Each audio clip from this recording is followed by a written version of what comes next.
Greetings ladies and gents, and welcome to today's Reddit Quickie video, taken from the HFY subreddit called Interventions, written by Infernalism. The link to the original will be down below, and as always, I hope that you enjoy. There are 6 layers to spacefaring civilizations.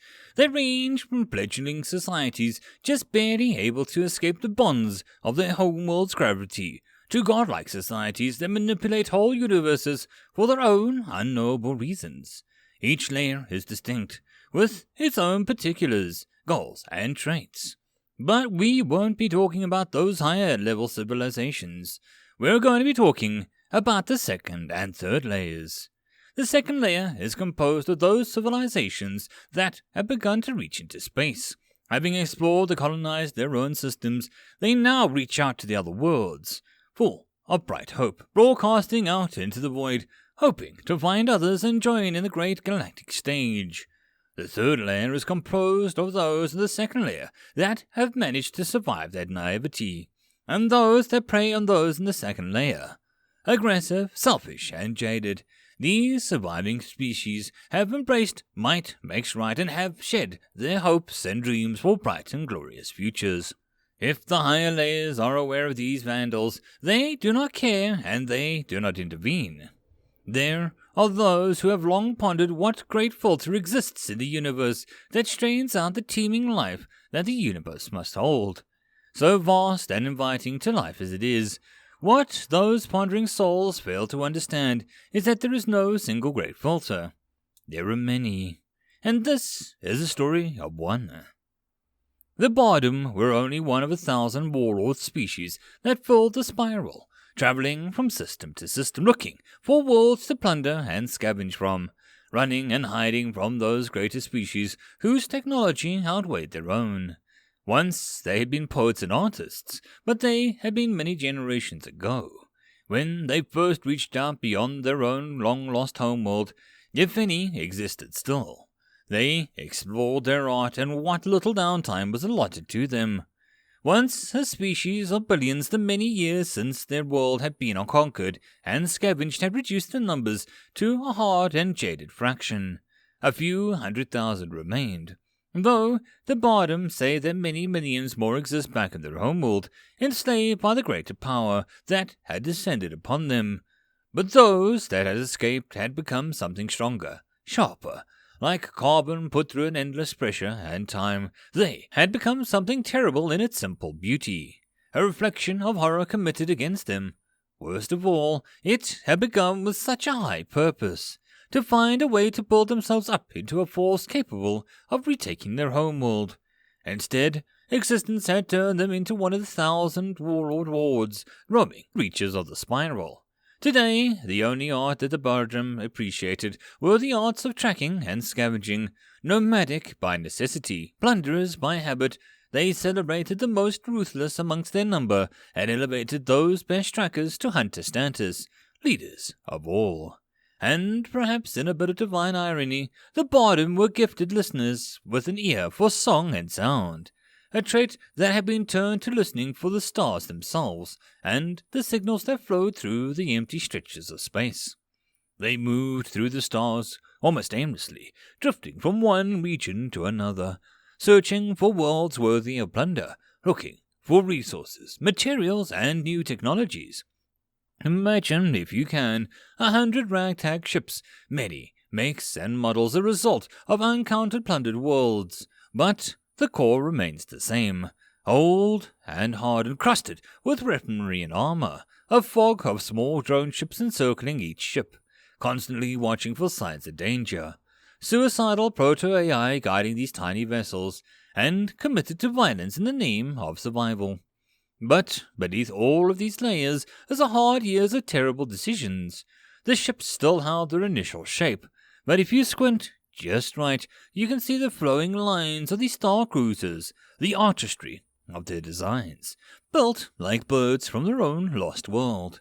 Imagine those ships going through a flurry of activity, drones recalled, ships drawn into formation, with some ships being drawn into other, larger ships, and others still magnetically locking into each other, even larger yet ships, gathering energy as the ships turn to unison, and a great swelling of power envelops them all before the FTL engines kick in, and the ships are just gone. In a moment's time, the great pack has gone surging towards its new target and newest prey. Aboard the flagship, they sing long and loud, and praising the hunter whose ears had found a new signal in the great emptiness, the first one in 5 years. The song sang of finding the tools the gods needed to rescue their loved ones, but there was no hope in their hearts, only the greed for what lay before them. Perhaps their elders still had that hope, but it had been a very, very long time since anyone had asked about returning home. Those same elders spoke of their gods in infinite wisdom and great patience. They spoke longingly of lost homes and lost temples, but they made no great effort to guide their people.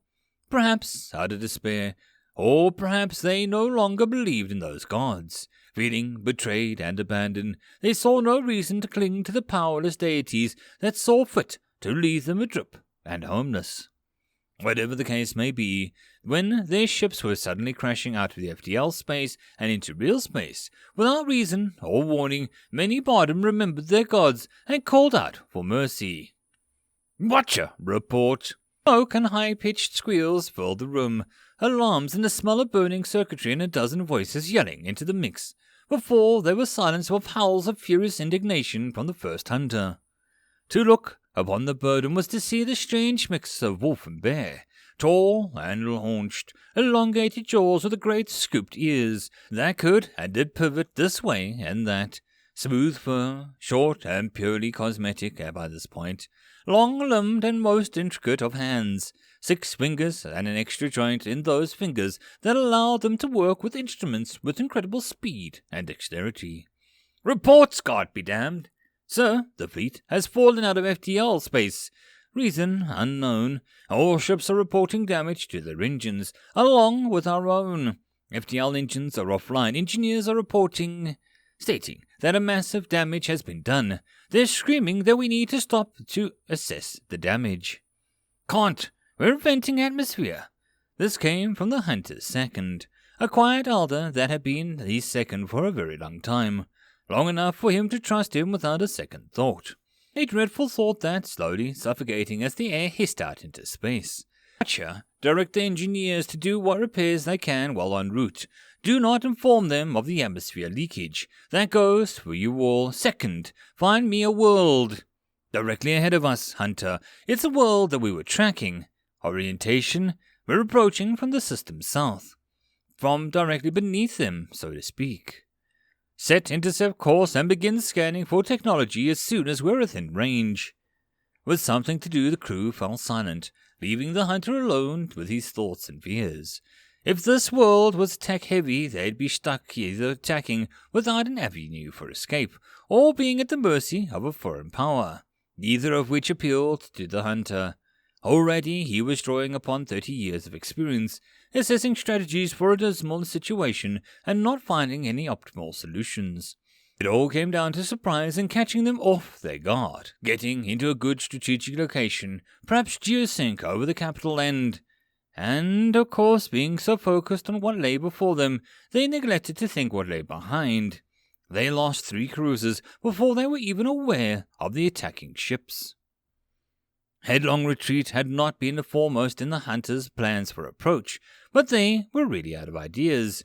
Pursued by alien ships of some unknown design, but purely lethal in speed and force, the hunter made a hard decision and ordered 2 ships to lag behind and set up a screen for retreating the fleet. Had they had the time and weren't currently leaking atmosphere, he'd have ordered a stand.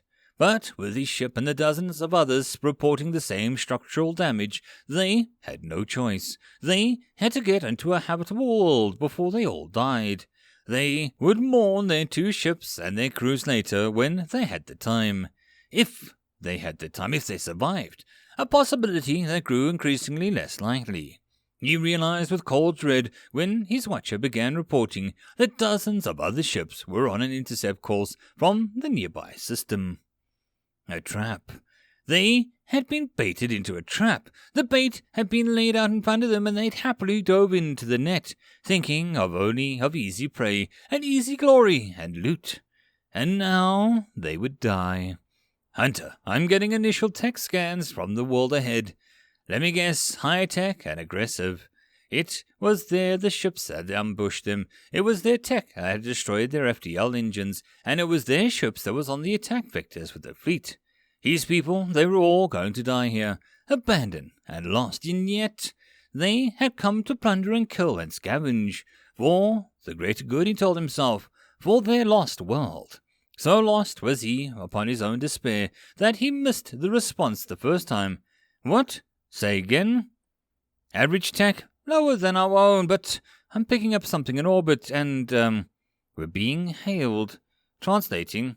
Gibberish, squawks and squeals and other nonsense flowed out of the speakers as the translator program brute-forced its way through the message, while intercepting ships were closing in. All ships redirect as much power to engines as possible, launch drones and set defensive intercept as a screen. How long had it been since they had to run from a fight like this?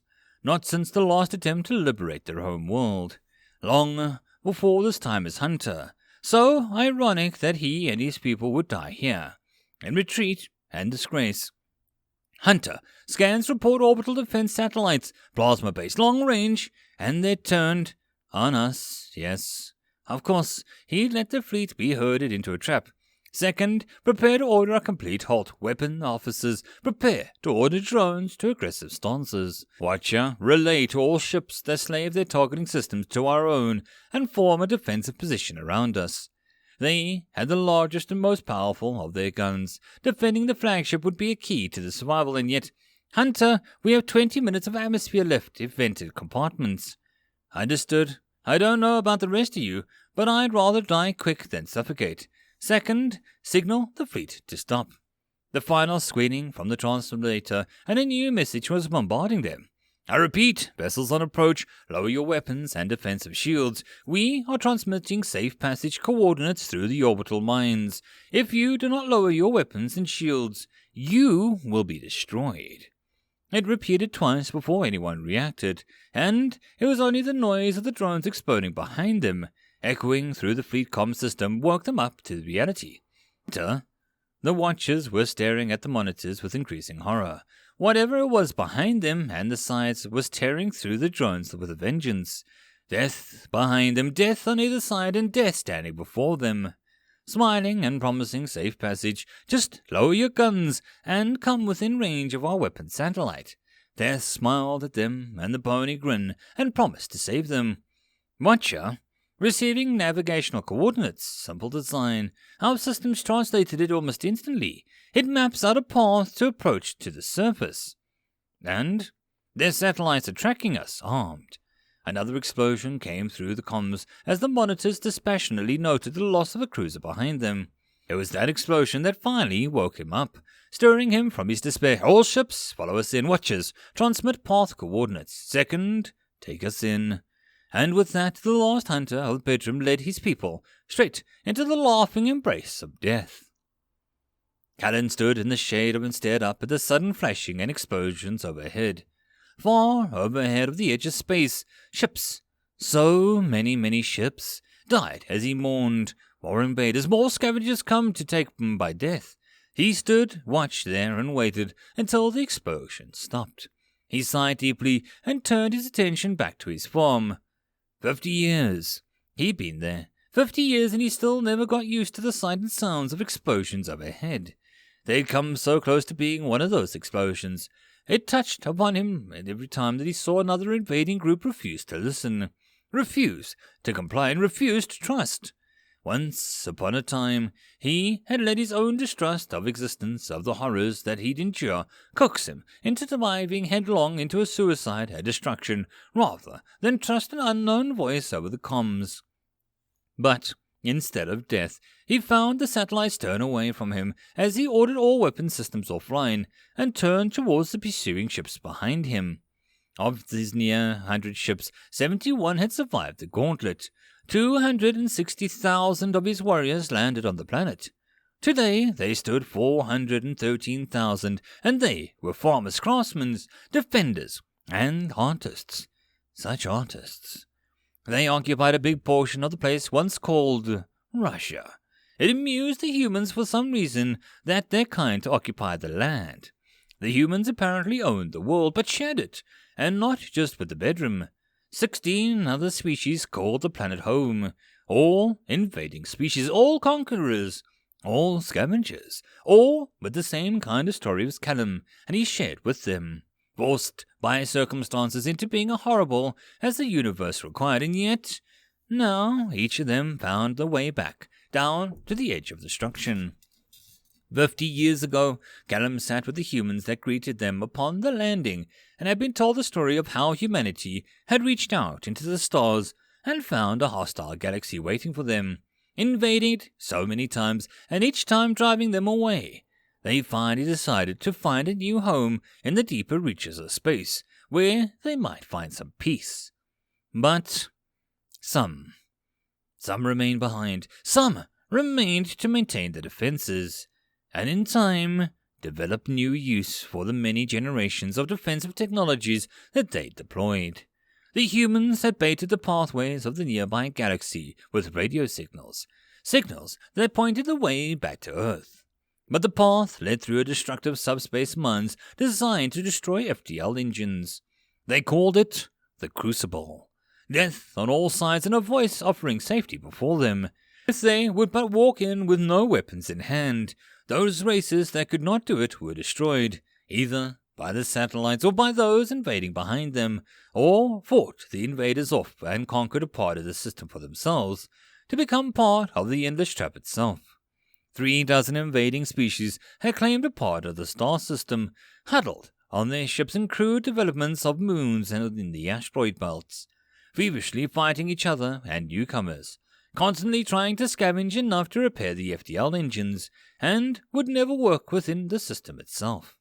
Those that could do it would make themselves trust one last time, and came in as directed, were given a place in the planet of their own.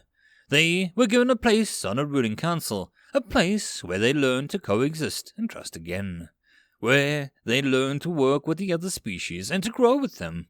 Birdom flourished under Callum's rule. They thrived in the cold climate, look like their own lost home after 20 years. They adopted the land formally and renamed it Barda, after their own world. They remembered that they had a talent for art and music. The Bardish jazz music was favored around the world. Their skill with the saxophone was legendary due to those 2 extra long fingers. The role of hunter was banished and formally killed off in the same proclamation that now renamed their new home to the old. Callum was now the first guide of Birdom, though he spent most of his days farming when he was warm and foraging and crafting when it was cold. Birdish technology was added to the collective whole, and some who could not let go of their aggression volunteered for the defensive fleet that played a secondary role for the orbital satellites that were constantly maintained. Callum still thought about home, constantly in fact, but that morning no longer kept him from seeing what he had now, even as they honored what he had been. Perhaps one day, the Bottom might return to space, and return to home to try and free the world again. But when they did, they would not do it alone. The humans had promised, and they had learned to trust them. But for today, the once hunter called his 2 sons, the fields weren't going to harvest themselves. And that, my friends, is the end of this Reddit Quickie. I hope that you enjoyed. If you'd like to support this channel, there are numerous ways to do so, listed in the description down below. The easiest and best way would be to share this video and my channel as much as possible. I'll see you all in the next video, and I hope that you have a good one until then. Cheers.